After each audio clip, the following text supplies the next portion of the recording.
Don't think we're grateful, just because you gave us that much money. I gave them $28,000 for my daughter-in-law's treatment, intending to save her. It's unbearable to see her suffer from this severe illness. I gave them almost all my savings, and yet, this is how I'm treated. You think of us as your family, right? Well, then, it's only natural for you to do this as her mother-in-law, isn't it? After he spat these words out, his wife chimed in. Exactly. But now that we got the money, we don't nae you. Okay? Auntie, you're just a nuisance, so stay out of our lives. Who on earth does she think I gave the money for? I can't believe that someone suffering from a severe illness needing surgery could behave like this. Later, when the attending physician of my daughter-in-law revealed something to me, I decided to get back at them. My name is Mary. I'm already in my mid-50s, and life has definitely hit a downhill slope. I dedicated my younger years to work, remaining single. Before I knew it, my 40s were right in front of me. At that time, I made a mistake at work, and it was Jude, my future husband, who helped me out. Thank you. I appreciate your help. I don't know what I would have done without you, I said sincerely, feeling grateful towards him. This incident brought us closer, and eventually, we started dating. It was a love that bloomed late. We went out for meals after work, and on weekends, I visited his house and cooked for him. He had lost his previous wife and was living with his teenage son they had together. Whenever I visited, his son would visibly show his dislike towards me. I said to him subtly one day, Jude, I don't think your son likes me. It feels like he's avoiding me. Jude responded, he's at that age, you know. I went through a similar phase. He'll open up eventually. He didn't seem too concerned about it. I need you, and he needs a mother too. If you're okay with it, would you consider marrying me? He proposed to me. I was ready to be single all my life, but I accepted his proposal, thinking that it would be nice to live the rest of my life as his wife and the mother of his only son. Thus began our life together in his house. My parents had passed away, and I had no siblings, so perhaps I longed for a family of my own. Having a family of my own made me genuinely happy. However, his son, Jack, adamantly avoided me. Good morning. I would greet him in the morning, and he would only reply with a simple, morning. Still, I believed he would eventually open up to me. After meals, he would go back to his room and hardly ever talk to me. My husband never said anything to him about it either. I didn't understand the dynamics between fathers and sons, but it seemed like my husband saw his younger self in his son. However, this life didn't last long. 2 years later, my husband was diagnosed with cancer and passed away despite all the treatments. I was heartbroken by the sorrow of losing yet another family member. Jack was still in high school and had a future ahead of him. I believed that sending him off successfully into society would be my tribute to my late husband, so I devoted myself even more diligently to my work. Thanks to the assets and insurance money my husband had left, I was able to support Jack through university. He found a job successfully, and I thought the burden had been lifted off my shoulders. 10 years had passed since my husband's passing, and Jack had become fully independent. He still didn't talk to me much, but he didn't seem to have an intention of moving out, whether it was due to financial reasons or something else. I have something to talk about. Is it okay? Jack approached me. It was unusual, or perhaps it was the first time it had happened. Of course, what is it? He mentioned that he had found someone he wanted to marry and asked if it was okay for them to live with me here. What are you hesitating for? It's your home. Of course, you can. I was happy. It had been almost 15 years since I married my late husband, and it felt like I had never talked with Jack like this before. I thought he had become an adult. Jack and his wife didn't have a formal wedding. They just registered their marriage and started living with me. "Hi," she said. "The name of my daughter-in-law is Judy." She looked somewhat pale. "She has a chronic illness and is delicate. I'm entrusting all the housework to you, so please help out," Jack said. Does Jack still not consider me as his mother?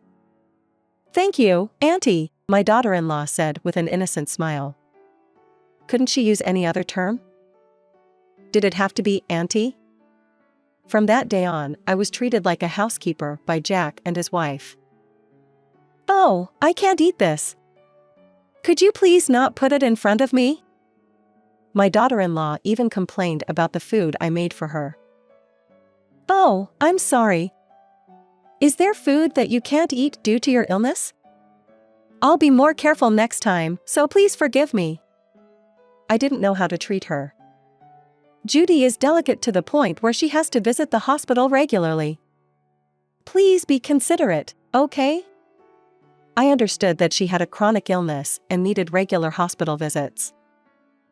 Indeed, she seems to spend a whole day at the hospital about 3 times a week. I work full-time, so I don't know how it is in the daytime during weekdays, but I can understand that it's tough. I wonder what illness she has. While I was wondering, I continued living with them. "Could you clean our room too? I'm tired when I come home. Can't you at least clean the bathroom before I come home so I can take a shower right away? Seriously, you're so not considerate," Jack said. Then, my daughter-in-law chimed in, "When I move around, I feel dizzy, so I'll leave meal preparation and laundry to you." While I was in this house, I was their housekeeper. After a month of living together, Jack talked to me and revealed what his wife's chronic illness was. Can I talk to you?" Jack approached me with an unusually subdued tone. He told me that his wife had kidney problems and needed dialysis 3 times a week. It cost about $300 each time, and she went 3 times a week. Approximately $4,000 per month and about $48,000 per year. It was a mind-boggling amount of money. "And she is on the waiting list for a transplant, but that requires money too. Could you help us out?" Jack continued talking with a serious expression. "How much does it cost?" I asked. "Around $28,000 to $30,000, I guess. If she can get the surgery, she won't need to go to the hospital every week, and we won't have to pay anything after that. Please." He had never talked to me so seriously before. "Okay.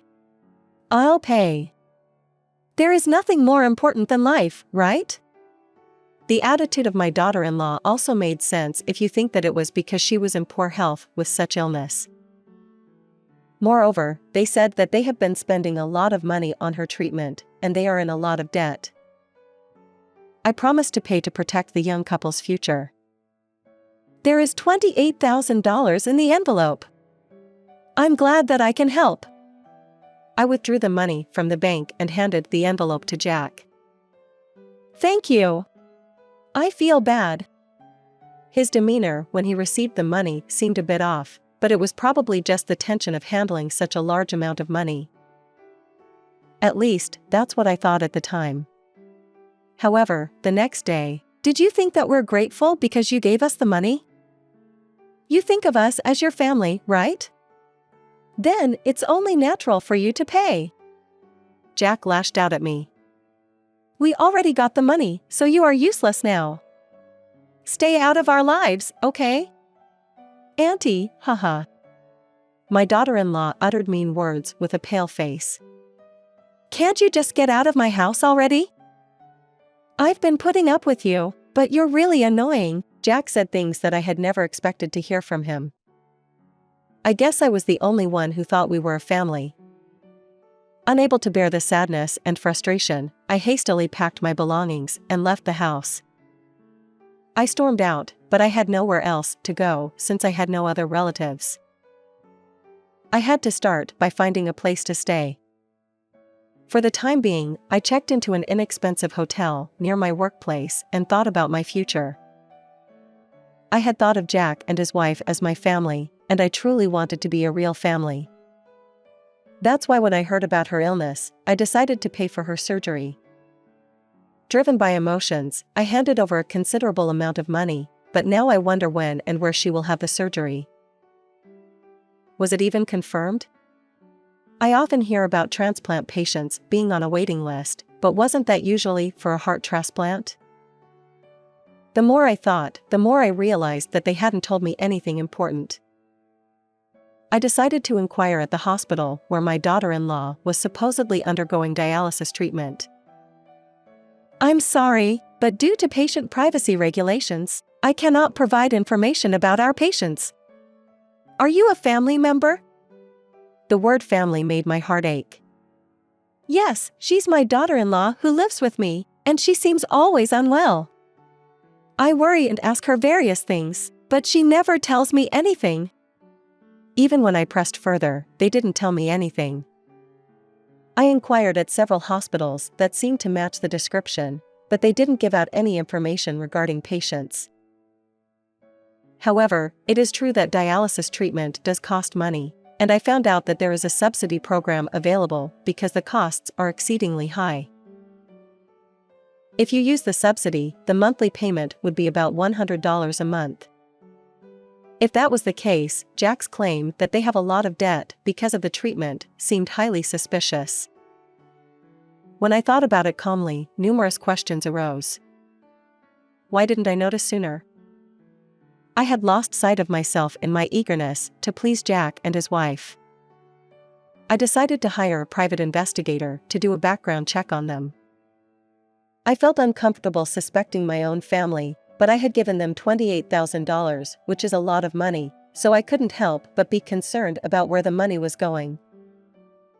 If it was genuinely being used for the surgery, that's fine. If they are going to treat me as a nuisance like this, then I would make myself to think that the money I gave them was the compensation to cut ties with them. I searched online for a detective agency willing to take the case and visited their office. The investigator who took my case listened to me attentively. I see. So, you want to know if your daughter-in-law is truly undergoing treatment. Is that correct? The investigator asked. Yes, that's right. She wouldn't tell me anything, and as soon as I gave them the money for the surgery, their attitude changed drastically, and they kicked me out of the house. I replied, tears welling up. That's terrible. Perhaps they were after your money from the beginning. I'll look into it for you, so please leave it to me. The investigator reassured me with a gentle smile. I waited anxiously for the results of the investigation. It took about 2 months, and then I received a call from the detective agency. Since I couldn't stay in a hotel for several months, I had rented an apartment with a reasonable rent nearby and started living alone. To cut to the chase, it seems your daughter-in-law isn't undergoing any treatments like dialysis, the investigator said. Hearing that, I felt something heavy in my chest lift. Then why does she look so pale, and what about her hospital visits? I asked the investigator. She seems to have symptoms of anemia, but it's nothing life-threatening at the moment, the investigator explained. What on earth is going on? The investigator's report left me speechless. If that was true, then everything except her pale face was a lie. Then, what about them needing money for the surgery? The investigator replied to my question. It seems they wanted money to use to have fun.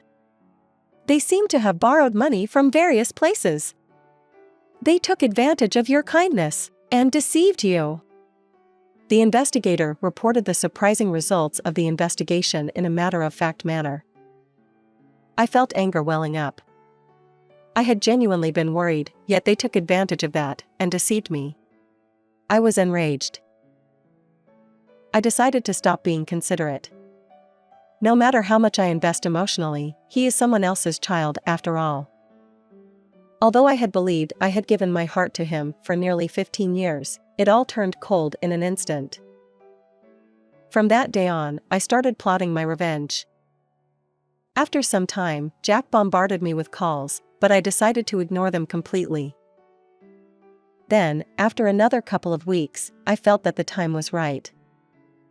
I answered Jack's call. "Oh, it's been a long time. Has Judy's surgery been scheduled? How is she doing?" I said mockingly. Hearing my words, Jack responded, "What the hell are you doing?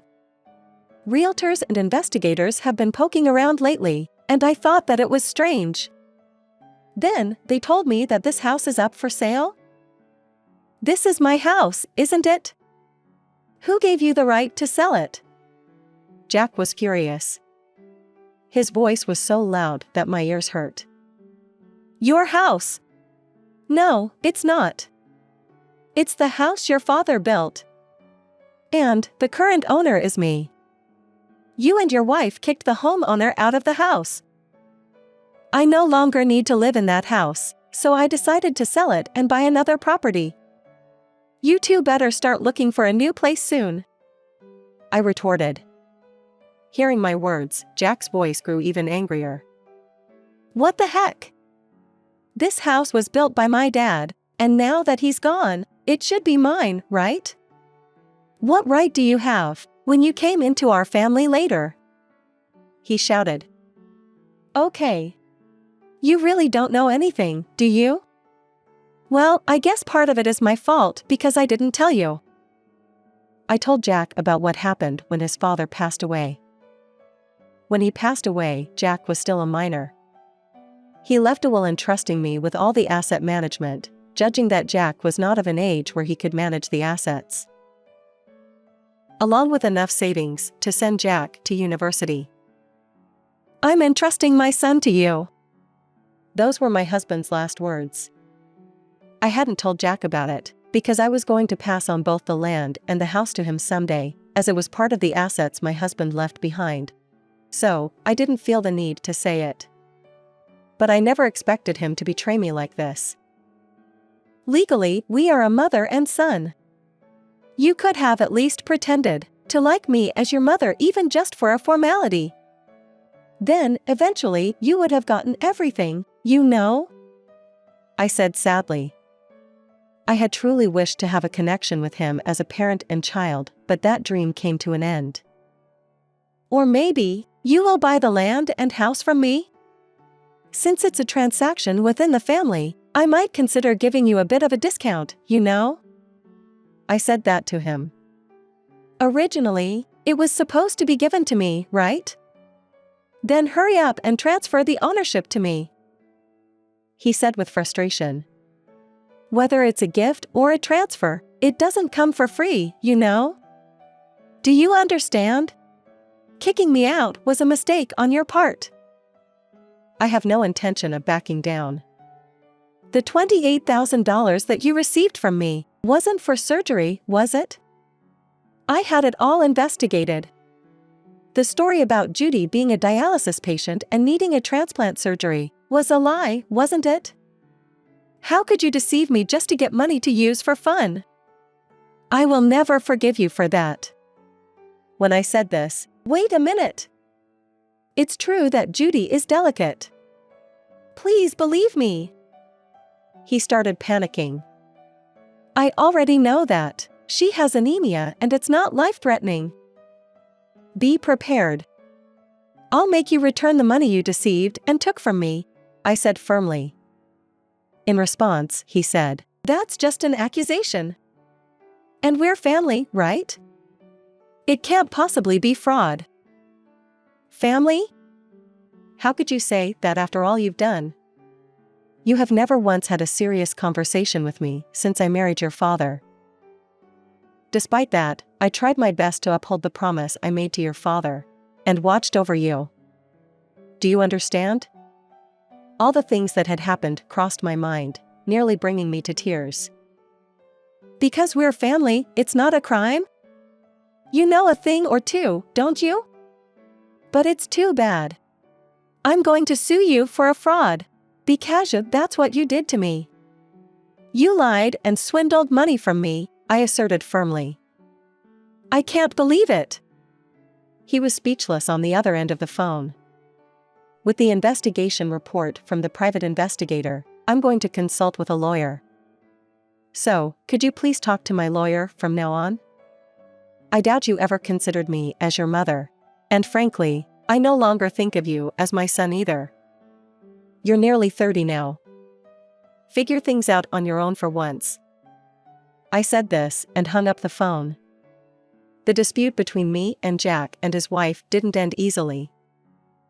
They claimed their right of residence and refused to vacate the house, leading to negotiations through our attorneys. However, the fact that they deceived me and took money from me became their downfall, and the negotiations broke down. Jack and his wife eventually moved to her parents' place. It seems that they came up with the idea of lying to me and cheating me out of money in an attempt to make the money to use for fun and also to pay off the debts they had incurred here and there. Based on my daughter-in-law's doctor visits for anemia and pale complexion, he researched on the internet for some kind of costly treatment, and the result came to dialysis and a kidney transplant. With that, since it's dramatic, he must have thought that he could deceive someone like me. I admit, I made a mistake by simply handing over the money with just a little knowledge, not thoroughly researching. However, exploiting someone's emotions and attempting to deceive them for money is unforgivable. Despite living under the same roof and trying to connect emotionally, I've come to realize that there are people you just can't connect. As a result of the court ruling, Jack and his wife were ordered to return the money they took from me. Since they were unable to return all the money at once, I accepted that they pay in monthly installments. Additionally, compensation for the mental anguish I endured over 15 years was also granted. In the end, I sold the house and land, and I bought a one-bedroom condo with the money. Living alone for the first time in 15 years is reasonably comfortable, but I feel lonely occasionally. In those moments, I can't help but think how nice it would be to have a family, but I don't think I can live with someone else anymore. Jack and his wife, who moved into her family home, are now working to repay the money they took from me. Even though my daughter-in-law claimed that she couldn't work due to anemia, her parents scolded her, telling her to earn at least something if she had the energy to go out to have fun. So, she started working to pay me the compensation. As for me, I'm thinking that I should move into a care facility as I get older and when I can no longer take care of myself. Caregiving, even for blood-related family, is a challenge. If that's for somebody to whom you are not related, it's even more difficult. I would be more comfortable if I pay, and someone takes proper care of me, rather than being taken care of by someone I always feel bad for. It might be the way of the world now, but it's also sad. I've spent the past 15 years taking care of Jack without much thought. Even though he kept ignoring me. Looking back, those years might have been the time that allowed me to experience what family truly means. I don't know how many years I have left in my life, but I want to spend them in a way that I have no regrets.